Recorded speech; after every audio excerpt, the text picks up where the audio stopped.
Dr. Guy Saunders, thanks so much for agreeing to do this first Adams Opticks video debate. My pleasure. You are Senior Lecturer in Social Psychology and Consciousness here at UWE, and I've actually been lucky enough to attend quite a few of your lectures and seminars this past year in which you've said a number of, to my mind, provocative things about the overreach of neuroscience and the problems as you see them inherent to a purely physicalist science of the world. And we've actually been swapping emails about these ideas for a few months now, with the full exchange due to be published on the Adams Opticks blog. But for today's purposes, I wonder if we could start with a quote from the philosopher Mary Midgley, to which you drew my attention. She says that when it comes to the study of human life, the brain is quite a tiny part of the equation, and the whole person is the proper unit to be thinking about. So maybe you could tell me what you think Midgley's getting at there and how you stand in relation to her criticisms of neuroscience. Yes, I mean, I agree with her approach, and when I heard it on the radio, it was in response to some neuroscience commentary that was rather suggesting that the brain was the final answer to all the kind of questions as to how we work, and was overreaching. They're making kind of false claims, if you like. And I liked the idea of the way Midgley was talking about the person as the obvious unit, because one of the problems in science is that you have to measure something. Most scientists have that problem, so they have to decide what the unit or units are. And that unit could be the brain, for sure. But what Midgley is obviously arguing is to say, well, it's probably more appropriate that it's the person, if you want to talk about things like why people do what they do. So that argument, I think, runs fairly easily, and especially when you think, well, most people would say the brain's part of the person, and the person's part of the brain, and also that historically, before we even knew there was such a thing as the brain, people quite happily got on with human dealings, dealing person to person, and so I would say it's the sort of obvious category as a humankind, really.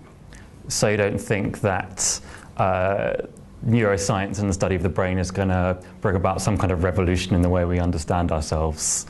Do you think that neuroscience has a purpose? It does. Or is it just problem solving for the sake of it? No, it does have a purpose, but I think it can overreach, because I think it can promise what it's never going to be able to deliver.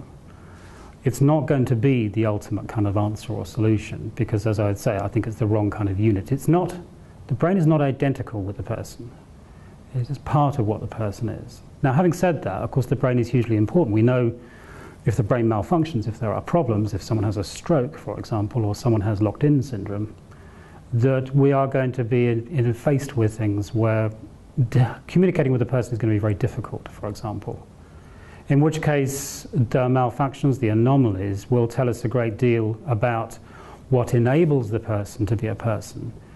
And that, therefore, when that breaks down, if there are ways that neuroscience can help us solve that, for example, repairing damage from stroke, things like that, it will be incredibly useful, because we will get the person back. So your problem is mainly with the philosophical interpretation of neuroscience, the kind of sweeping claims that get It overstretches. It overstretches, and it ignores too many other features of the world that are studied in alternative ways, making it seem as if there's only one game in town. Now, I can understand why you might want to get the research money, why you want to get the sponsorship and investment and robotics and artificial intelligence and all the rest of it. I can understand that, and you often have to make claims if you want to do research that are way beyond what you can actually deliver. So in philosophy, the promissory notes are there, but they're not normally cashed in, and that's one of the problems later on, is people say, well, we've had the decade of the brain in the United States in the 90s, we're having another one, having another push, if you like, the United States put more money in, and still giving this idea that we can solve it this way, whereas I would say, no, actually what you need is a more collegiate approach. You need to look at all the ways we go about solving these things. What kind of things? Can you give an example of the sort of claim that neuroscience makes that you find overreaching? Well, we looked at this one on the blog, and I think it's kind of a useful issue to look at, because people are always going to talk about whether we can act freely or not, whether we can make decisions that are, in a sense, free decisions. I mean, it's a big deal in democracy, because if you're not really free, I mean, in what sense are you living in a democracy anyway? So what did they do in that when they were looking at the idea of making a decision, a very simple decision of either clicking a left button or a right button inside of one of these scanners, and then looking to see from the magnetic resonance imagery how the decision was made and whether it was predictable in advance. And of course the technology allows you to see brain processes in sort of live time, if you like, with the scanning techniques. And so they were talking about 6 seconds before Marcus de Soto in this scanner decided, spontaneously, however that was possible, his brain in some sense had already decided. Now then they get into all kinds of strange kind of knots, philosophical, scientific and all the rest of it, to try and explain what it means to say that a part of your brain has decided 6 seconds before you have. Now of course it doesn't make any sense at all to say that, because if your brain is part of the person, then nothing has decided before you have. You've decided it. So what we're picking up on is obviously is something that the brain is doing in order to facilitate or enable that decision, and it's likely that activity would take place over a period of time. But then it's also likely that decisions take place over a period of time. There is no such thing as T1 for a decision. Even a decision like left and right, because someone has to understand what that means to click one way or other.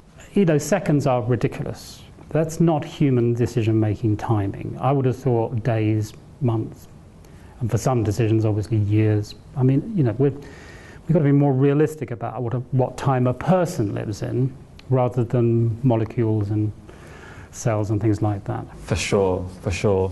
Yeah, it's a really fascinating experiment, and I can see why you would bring it up as an example. Watching the Horizon clip, which is also available on the blog if anyone wants to see it for themselves, I was initially very convinced by it, because the experimenters are delivering this reliable prediction about whether you're going to choose left or right, and how could they possibly be doing that if they weren't accurately grasping the world in some way. To be fair to them, I think they are grasping a part of the world.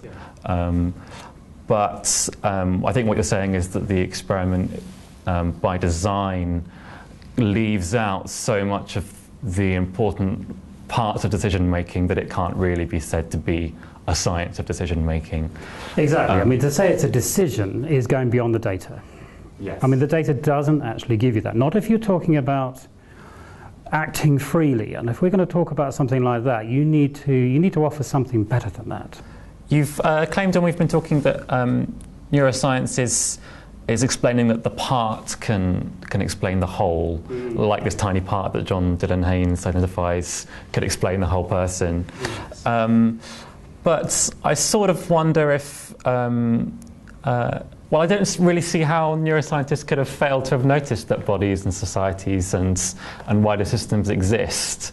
So are they really claiming that the part explains the whole, or are they just assuming that the brain is a very important part and they're focusing their attention on that? That's their specialism, and they're beavering away. So if asked, I'm sure that's what they're going to do. Now, if I'm a social psychologist by training, I do consciousness studies as well, but I mean, I'm going to answer according to my field, if you like. And that's one of the issues. But then that's why people need to work together and to be a bit more honest about it by saying, look, this is just a small part of a possible answer to these kinds of questions. But if we want to know more, we'd probably need to address other kinds of people with different specialisms. Now, people think that it will add up to a total explanation. And I would say that it probably won't. That what will happen is that you'll have a diversity of different explanations, alternative explanations from different fields of the same phenomena. It won't necessarily build a pyramid into a kind of complex, complete understanding. I'm not sure that these things work like that, and that's one of the reasons if you want to talk about the book that I've been working on, this idea of a kind of cubist psychology is one of the reasons I'm putting that forward and saying, look, actually, you're going to need to do this part of a collegiate effort towards something, to acknowledge that it doesn't necessarily, knowledge can spread out, and we have plenty of it these days. It doesn't necessarily build a ladder. I think that's pie in the sky a lot of the time, and it's good for, you know, getting grants. But that's it. You know, it won't always get us there. Sometimes these things will meet dead ends, you know, and we'll do something else. I guess I'm agnostic about whether science will ever form a complete picture of the world. It hasn't done it yet, so I can't say on the basis of evidence that it's going to.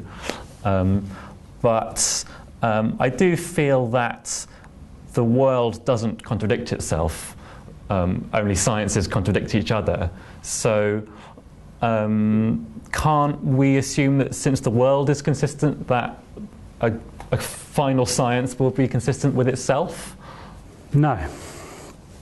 Because there is no way of doing this. There is no way of escaping the world in order to have a look.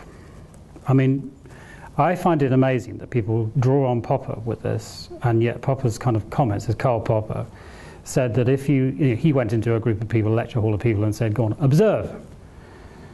And then said, stop, you can't do this, can you? You can't simply observe. I mean, it's just not possible. You always have to have a world view, a point of view, a position to stand and watch from. Now, the thing is, that is only available in that world. You're part of it. In other words, you're part of the problem. Now, in psychology, it's better recognized as the reflexive problem, which is that we want to understand people. We're people too, so you've got a person trying to understand persons. That usually is difficult. But then if you say, well, I'm a neuroscientist, I'm a person trying to understand brains, it sounds like they're different things. The agent, the means of study, the person, is different from the object to study, the brain. But of course it's not true. It must be that the person, the scientist, the community, the time in which you live is having a bearing on how you look. There are ways of looking. And I think this is one of the reasons why I champion the arts, because the arts have always recognized this, that there isn't simply a world. We share a world in the sense that there are properties of things that we could all agree on, but when we come to see that world, i.e. think about it, view it and all the rest of it, we see it differently, and we can all see it differently, shades, all the rest of it. It doesn't account, I mean, I have this problem with students very often. It doesn't mean you have individual, unique, private experience that's entirely yours and nobody else's. This would be a nonsense, and has been addressed lots of places. Of course there's a shared world, which is why science can get at things. But we have to appreciate that part of being in a world is having a world view. We don't see the world, we see with a world view, always.